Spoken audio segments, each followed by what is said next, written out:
हाय। BPSC का जो syllabus है वो 3 पार्ट्स में है। एक तो प्रीलिम यानी प्रारंभिक परीक्षा, फिर तो प्रारंभिक परीक्षा, भाग 1 में प्रारंभिक परीक्षा, भाग 2 मुख्य परीक्षा और भाग 3 इंटरव्यू यानी व्यक्तित्व परीक्षण। भाग 1 का जो सिलेबस है वो 2 घंटों की होगी, जिसमें सामान्य अध्ययन के प्रश्न रहेंगे और 150 प्रश्न। 2 घंटा सामान्य अध्ययन, 150 प्रश्न। प्रश्न पत्र हिंदी और अंग्रेजी दोनों में होगा। हिंदी और अंग्रेजी में दोनों में होगा।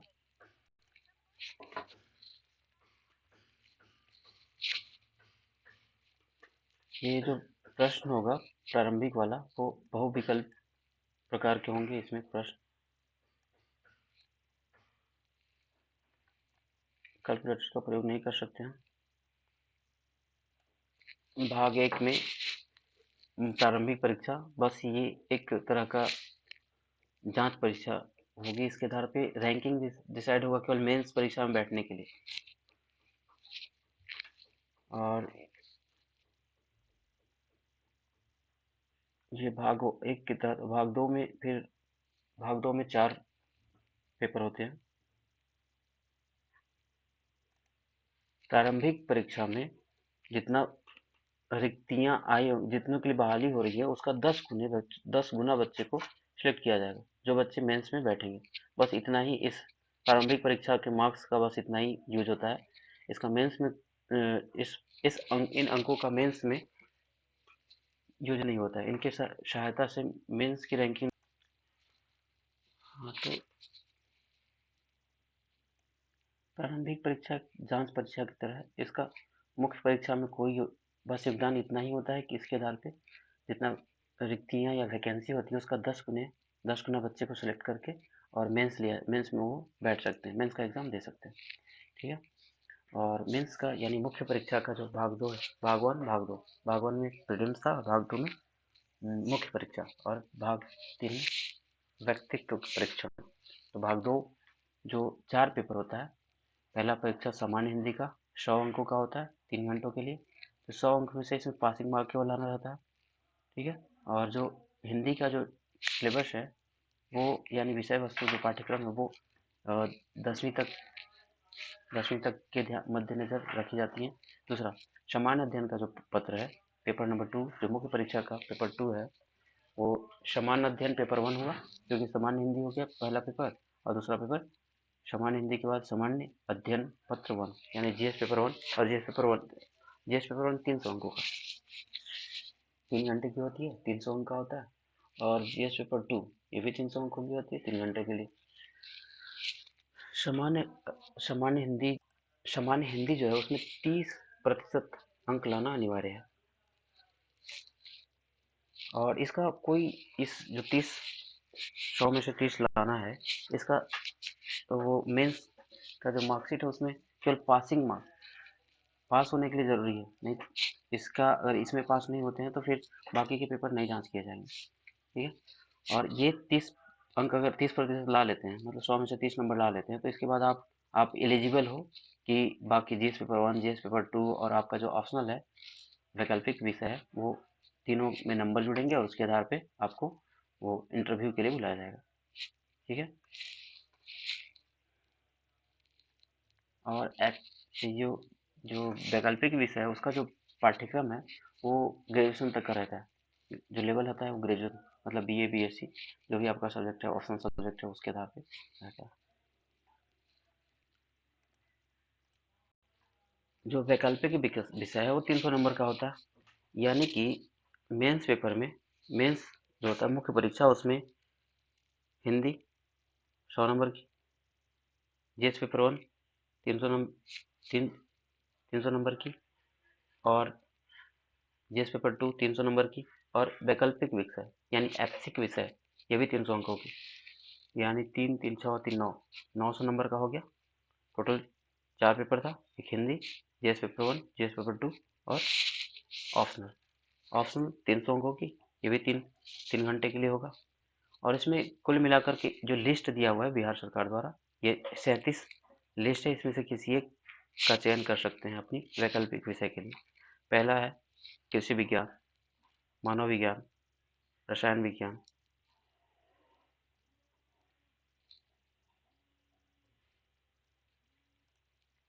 तो कुल मिलाकर के ये ऐच्छिक विषय के रूप में आप कृषि विज्ञान रख सकते हैं, मानव विज्ञान रख सकते हैं, रसायन विज्ञान रख सकते हैं, वाणिज्यिक शास्त्र तथा लेखा विधि, विद्युत इंजीनियरिंग, भूविज्ञान, श्रम एवं समाज कल्याण, प्रबंधन, यांत्रिक इंजीनियरिंग, भौतिकी, मनोविज्ञान, समाजशास्त्र, प्राणी विज्ञान, अंग्रेजी भाषा और साहित्य, बांग्ला भाषा और साहित्य, फारसी भाषा और साहित्य,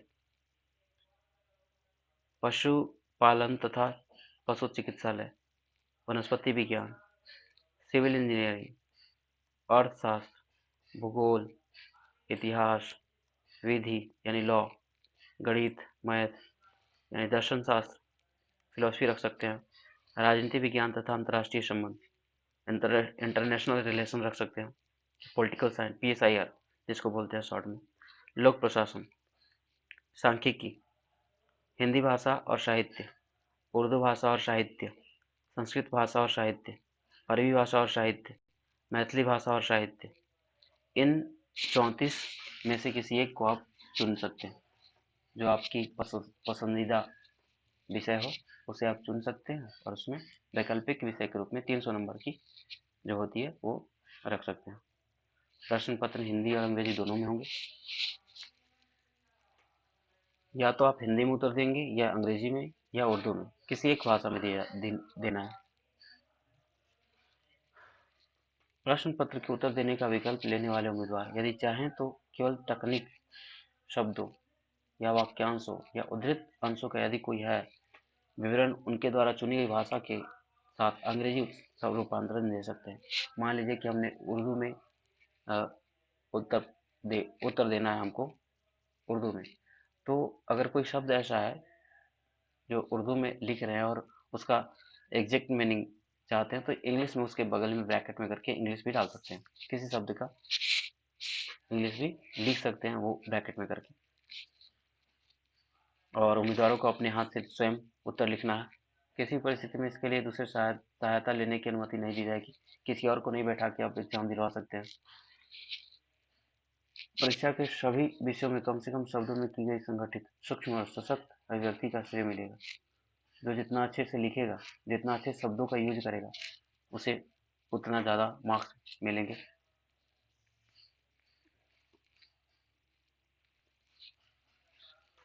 प्रश्न पत्रों में जहां कहीं भी आवश्यक हो माप तौल से संबद्ध प्रश्न मीट्रिक प्रणाली में होंगे।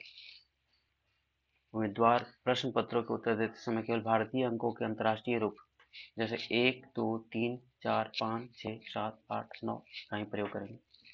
मतलब ये रोमन अंक नहीं डाल सकते हैं आप, या कोई और हिंदी में लिख दिए एक, ऐसा नहीं लिख सकते हैं।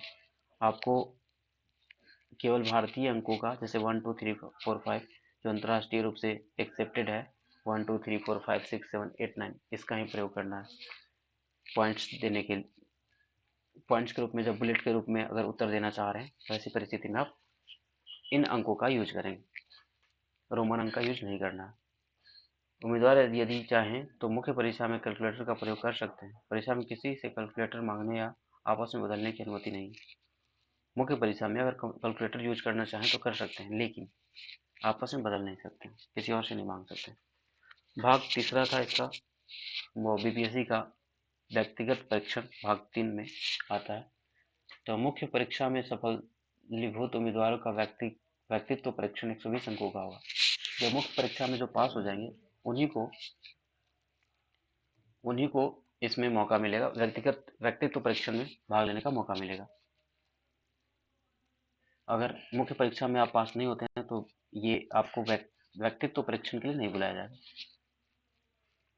तो इस तरह से 900 अंक और प्लस 120 अंक, 900 अंक मेंस में, यानी जीएस पेपर 1, जीएस पेपर 2 300 और एक 600 हो गया, और एक वैकल्पिक विषय 900 और 120 अंक यहाँ व्यक्तित्व परीक्षण के लिए। तो टोटल 1020 अंकों की परीक्षा हुई और 100 पासिंग मार्क था केवल, उसमें से पास होना था, उसको उसके अंकों को नहीं जोड़ा जाता है मेरिट बनाते समय। तो मेधा सूची तैयार किया जाएगा 1020 अंकों का। आयोग सफल उम्मीदवारों को उनसे किसी भी सेवा या पद के लिए अनुशंसित करने का अधिकार रखता है। आयोग के ऊपर है कि किस बच्चे को सिलेक्ट करना है, मापदंड वो तय करेगा, उसको अगर हर बच्चा फॉलो करता है तो उसी को चयन किया जाएगा। जिसके लिए उम्मीदवार ने इच्छा प्रकट किया, जिसके लिए आयोग उसे योग्य समझता है।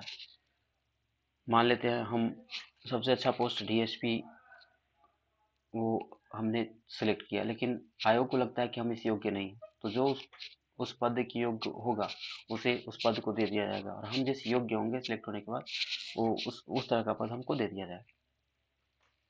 प्रारंभिक परीक्षा का पाठ्यक्रम।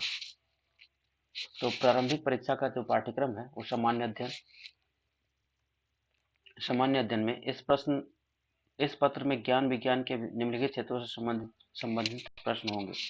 सामान्य विज्ञान का प्रश्न होगा, राष्ट्रीय तथा सामान्य विज्ञान, अंतर्राष्ट्रीय महत्व की समसामयिक घटनाएं, भारत का इतिहास तथा बिहार के इतिहास की प्रमुख विशेषताएं। स्पेशली यहाँ पे फोकस किया गया है बिहार का इतिहास।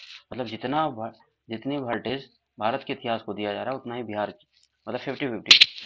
अगर 30 प्रश्न पूछे जाते हैं, मान लेते हैं कि 30 प्रश्न भारत का इतिहास से पूछे जाएंगे, तो उसमें से 15 प्रश्न बिहार से और 15 प्रश्न भारतीय इतिहास से पूछे जाएंगे। सामान्य भूगोल। सामान्य भूगोल में बिहार के प्रमुख भौगोलिक प्रभाग तथा यहाँ की महत्वपूर्ण नदियों पर फोकस करना है।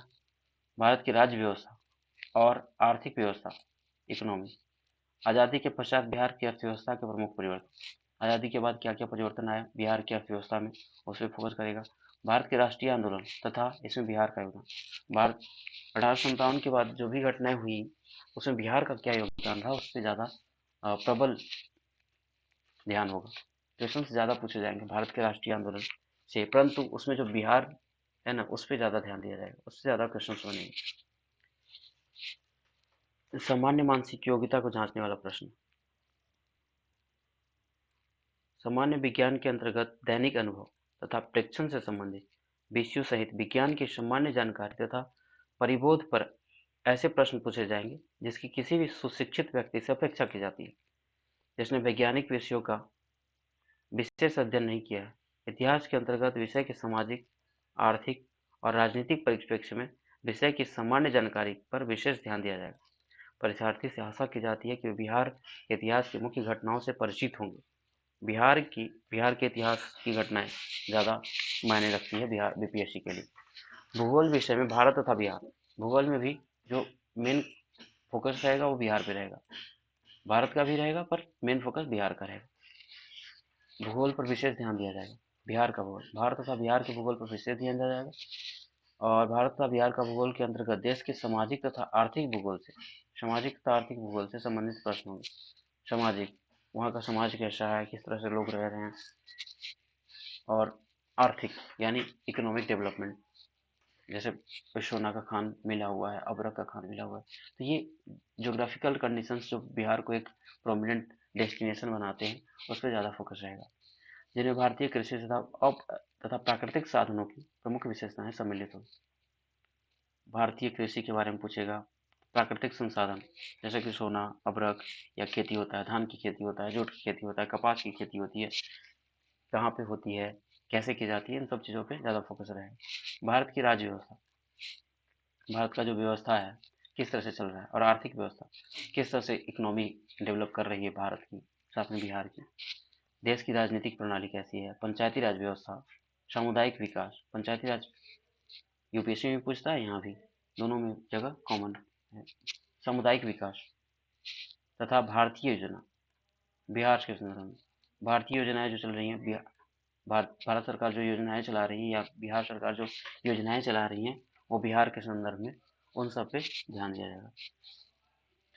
भारत के राष्ट्रीय आंदोलन के अंतर्गत 19वीं शताब्दी के पुनरुत्थान के स्वरूप और स्वभाव। भारतीय राष्ट्रीय आंदोलन जो 1857 के बाद जो भी घटनाएं घटी, उसमें 19वीं शताब्दी जब शुरू हुआ तो उसमें जो बिहार का स्वरूप उस समय क्या था, उसमें बिहार किस तरह से भारतीय स्वतंत्रता आंदोलन में योगदान दे रहा था, और भारत के किन किन जगहों पे वो भी, उसका भी ध्यान रखा जाएगा। राष्ट्रीयता का विकास तथा स्वतंत्रता प्राप्ति से संबंधित प्रश्न पूछे जाएंगे। राष्ट्रीयता कैसे डेवलप की, लोगों में नेशनलिज्म कैसे डेवलप हुआ, लोग एक दूसरे, ये पूरे भारत की कल्पना फिर से कैसे करने लगे कि फिर से हम लोग यूनाइट होते हैं पहले की तरह। जैसे भारत जो सांस्कृतिक विरासत है हमारी, उसे जोड़ते हैं और फिर से कल्चर जो हमारा सिमिलर है उसके आधार पे एक नेशनलिज्म की भावना लोगों ने समझी और उसके आधार पे फिर एक भारत के स्वतंत्रता आंदोलन को एक नई दिशा या नई ऊर्जा प्रदान की। परीक्षार्थी से आशा की जाती है कि वे भारतीय स्वतंत्रता संग्राम में बिहार की भूमिका पर पूछे गए प्रश्नों का उत्तर दें।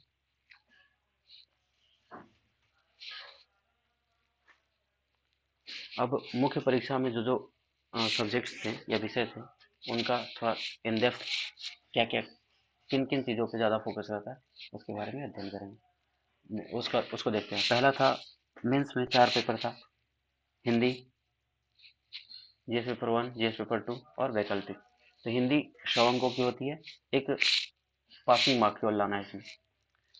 इस पत्र में प्रश्न बिहार विद्यालय परीक्षा समिति के माध्यमिक सेकेंडरी स्तर के होंगे, यानी 10वीं तक के होंगे। इस परीक्षा में सरल हिंदी में अपने भावों को स्पष्टता एवं शुद्ध रूप में व्यक्त करने की क्षमता और सहज बोध शक्ति की जांच समझी जाएगी। तो इसमें ज़्यादा कुछ नहीं रहेगा, 10th बेस्ड रहेगा, आराम से केवल वो अंडरस्टैंडिंग अच्छी होनी चाहिए हिंदी को लेकर के। तो इसके जो वो क्वेश्चंस जहाँ से बनते हैं, वो पहला तो निबंध है, 30 अंकों का निबंध पूछा जाता है। फिर व्याकरण, 30 अंकों का व्याकरण होता है। निबंध, व्याकरण 30 अंक, वाक्य विन्यास 25 अंक का वाक्य विन्यास और संक्षेपण 25, वाक्य विन्यास 25 अंक का और संक्षेपण 15 अंक का। तो समान, अब ये हिंदी का हो गया। हिंदी में 30 60 60 और फिर वो 25 और फिर 15, 100 अंकों का हो गया। निबंध, व्याकरण, वाक्य विन्यास, संक्षेपण। इस तरह से सामान्य हिंदी केवल पासिंग मार्क है, आराम से पास कर सकता है जो 10 तक पढ़ा, ग्रामर्स का भी पढ़ा हो। सामान्य अध्ययन, जीएस पेपर 1 और 2 दो पेपर होते हैं इसके सामान्य अध्ययन के तहत, और एक ऐच्छिक विषय यानी वैकल्पिक विषय, ऑप्शनल सब्जेक्ट। तो सामान्य अध्ययन के तहत दो प्रश्न पत्र होते हैं, जीएस पेपर 1 और जीएस पेपर 2। जीएस पेपर 1 का जो विषय वस्तु है, जिससे क्वेश्चंस बनते हैं या जिससे क्वेश्चंस पूछे जाते हैं या जो सिलेबस है इसका, पहला है भारत का आधुनिक इतिहास और भारतीय संस्कृति। पहला है भारत का आधुनिक इतिहास और भारतीय संस्कृति, और दूसरा है राष्ट्रीय तथा अंतर्राष्ट्रीय महत्व का वर्तमान घटना चक्र। राष्ट्रीय और अंतर्राष्ट्रीय दोनों, भारत एक देश के रूप में भी और एक अंतर्राष्ट्रीय लेवल पे भी कुछ घटनाएं जो ज़्यादा इफेक्ट करती है, प्रोमिनेंट है, वो पूछे जाएंगे। भारत का आधुनिक इतिहास पे ज़्यादा फोकस किया जाएगा। मान लेते हैं 1857 से मतलब 19वीं सदी, यानी 1800 से लेकर के 1800 अभी तक जो भी घटनाएं हो रही हैं उन सब। जैसे 800 से 1800 के बीच की जो घटना है उसको मध्यकालीन कहते हैं, और 1800 ईस्वी से जो घटनाएं शुरू हुई उसके बाद की जो भी घटना है उसे आधुनिक भारत के अंतर्गत रखा जाता है। तो भारत का आधुनिक इतिहास यानी 1800 से बाद की जो भी घटनाएं हुई है, और भारतीय संस्कृति, इन दोनों पे ज़्यादा फोकस रहेगा। दूसरा, राष्ट्रीय तथा अंतर्राष्ट्रीय महत्व का वर्तमान घटना चक्र, राष्ट्रीय और अंतर्राष्ट्रीय संबंध आईआर। तीसरा, सांख्यिकी विश्लेषण आरेख और चित्र, सांख्यिकी विश्लेषण आरेख और चित्र, इसमें भी ध्यान दिया, इसमें भी क्वेश्चंस बनते हैं।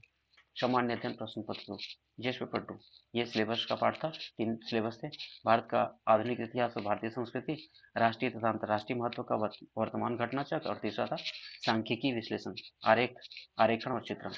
तीसरा था सामान्य अध्ययन प्रश्न पत्र 2, भारतीय राज्य व्यवस्था, सामान्य अध्ययन प्रश्न पत्र 2।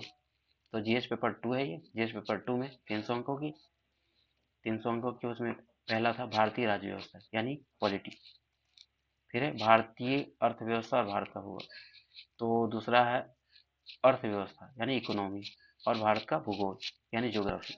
भारत का भारतीय पॉलिटी, इकोनॉमी और geography, Indian polity, Indian economy, Indian geography, भारतीय राज्य व्यवस्था, भारतीय अर्थव्यवस्था और भारत का भूगोल। भारत के विकास में विज्ञान और प्रौद्योगिकी की भूमिका और प्रभाव, भारत का जो विकास डेवलपमेंट हो रहा है उसमें विज्ञान और प्रौद्योगिकी, साइंस एंड टेक्नोलॉजी ने भारत के विकास में किस तरह से योगदान दिया, उस पे वो भी सिलेबस का पार्ट है, ठीक है, स्पेशली मेंशन किया हुआ है। खास करके रॉकेट लॉन्च जो इसरो कर रही है, डीआरडीओ है, जितने भी साइंस साइंस एंड टेक्नोलॉजी से रिलेटेड डेवलपमेंट हो रही है भारत में, उन सब पे फोकस रहेगा।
तो यहाँ से छूट चुका था, वॉइस नहीं आ रहा था, फिर से सही कर दिया।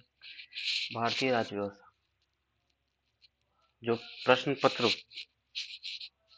सामान्य अध्ययन पत्र 1 है, उसमें भारत का आधुनिक इतिहास और भारतीय संस्कृति पूछा जाएगा, ठीक है। भारतीय तथा अंतर्राष्ट्रीय महत्व का वर्तमान घटना चक्र, सांख्यिकी विश्लेषण, आरेख और चित्र। सामान्य अध्ययन पेपर 2 में भारतीय राज्य व्यवस्था, भारतीय अर्थव्यवस्था यानी polity, economy, geography, polity, economy और ज्योग्राफी, भारत के विकास में विज्ञान और प्रौद्योगिकी, साइंस एंड टेक्नोलॉजी भी पूछा जाएगा, पर उसी पे थोड़ा ज़्यादा रहेगा जो इम्पोर्टेंट हो, भारत के डेवलपमेंट में योगदान कर रहे हैं। तो प्रश्न पत्र 1 यानी चीज पेपर 1 में आधुनिक इतिहास तथा बिहार के आधुनिक भारत का इतिहास और भारतीय संस्कृति, लेकिन बिहार स्पेसिफिक रहेगा, बिहार को मेन सेंटर के रूप में रहेगा। लगभग 19वीं शताब्दी कहने का मतलब 1800 से लेकर के, तो 1850 से 1850 के बाद जो घटनाएं हुई वो ज़्यादा इंपॉर्टेंट रहेंगी बीपीएससी के लिए। इसके साथ ही गांधी जी, रविन्द्रनाथ टैगोर, नेहरू जी से संबंधित प्रश्न भी सम्मिलित होंगे। बिहार के आधुनिक इतिहास के संदर्भ में प्रश्न इस क्षेत्र में पाश्चात्य शिक्षा यानी प्रौद्योगिकी शिक्षा के आरंभ और विकास के पूछे जाएंगे। मतलब जो 800 से 1800 ये मध्यकाल हो गया, 1800 के बाद आधुनिक इतिहास, और हड़प्पा से हर्षवर्धन यानी हड़प्पा से 800 तक का जो ईस्वी हुआ ये हो गया प्राचीन। इसके पहले जो पाषाण काल था, जब समुदाय यानी समाज का निर्माण हो रहा था, मानव का विकास हो रहा था, सेटलमेंट, एक समाज के रूप में एक जगह रहने की शुरुआत हो रही थी, उसके बारे में ज़्यादा उसके एविडेंसेस, वो चित्रकला उसके बिहार के किसी जगह पे मिले हैं, औजार जो उस समय यूज होते थे पाषाण काल में, उन सब पे ज़्यादा थ्रस्ट रहेगा। 1817 इसमें भारतीय विकास में पूछे जाएंगे। इसमें भारतीय स्वतंत्रता संग्राम में बिहार की भूमिका से संबंधित प्रश्न रहेंगे। प्रश्न मुख्यतः संथाल विद्रोह, बिहार में 1857 बिरसा का आंदोलन, चंपारण सत्याग्रह तथा 1942 यानी 1857 वाला बिरसा वाला, चंपारण सत्याग्रह और 1942 भारत छोड़ो आंदोलन तो पूछे जाएंगे। प्रख्याति से आशा की जाती है कि मौर्य काल और पालवन, यहाँ देखो मौर्य काल और पाल की कला और पटना कलम चित्रकला की मुख्य विशेषताओं से परिचित होंगे। सांख्यिकी, विश्लेषणात्मक आरेख और सचित्र निरूपण से संबंधित विषयों में सांख्यिकीय आरेखन या चित्रात्मक रूप से प्रस्तुत सामग्री की जानकारी के लिए आधार पर सहज बुद्धि का प्रयोग करते हुए कुछ निष्कर्ष निकालना, उसमें पाई गई कमियों, सीमाओं और असंगतियों का निरूपण करने की क्षमता की परीक्षा होगी। प्रश्न पत्र 2 जिसमें पॉलिटी था, इकोनॉमी था, ज्योग्राफी था, उसका थोड़ा सा एक्सटेंडेड वर्जन। भारतीय राज्य व्यवस्था से संबंधित खंड दो में भारत की तथा बिहार की राजनीतिक व्यवस्था से संबंधित प्रश्न होंगे। भारतीय अर्थव्यवस्था और भारत तथा बिहार के भूगोल से संबंधित खंड में भारत की योजना और भारत के भौतिक, आर्थिक और सामाजिक भूगोल से संबंधित प्रश्न पूछे जाएंगे। भारत के विकास में विज्ञान और प्रौद्योगिकी का महत्व और प्रभाव से संबंधित तीसरे खंड में ऐसे प्रश्न पूछे जाएंगे, यानी साइंस, पॉलिटी, इकोनॉमिक, ज्योग्राफी और साइंस एंड टेक्नोलॉजी से प्रश्न पूछे जाएंगे। भारत तथा बिहार में विज्ञान और प्रौद्योगिकी के महत्व के बारे में उम्मीदवार की जानकारी की परीक्षा करें। इसमें प्रौद्योगिकी पक्ष पर बल दिया जाए, इसमें टेक्नोलॉजी पे ज़्यादा फोकस किया जाए। अब इसके बाद है ऑप्शनल सब्जेक्ट, तो जिसका जो ऑप्शनल सब्जेक्ट होगा उसके आधार पे अलग अलग। Thank you.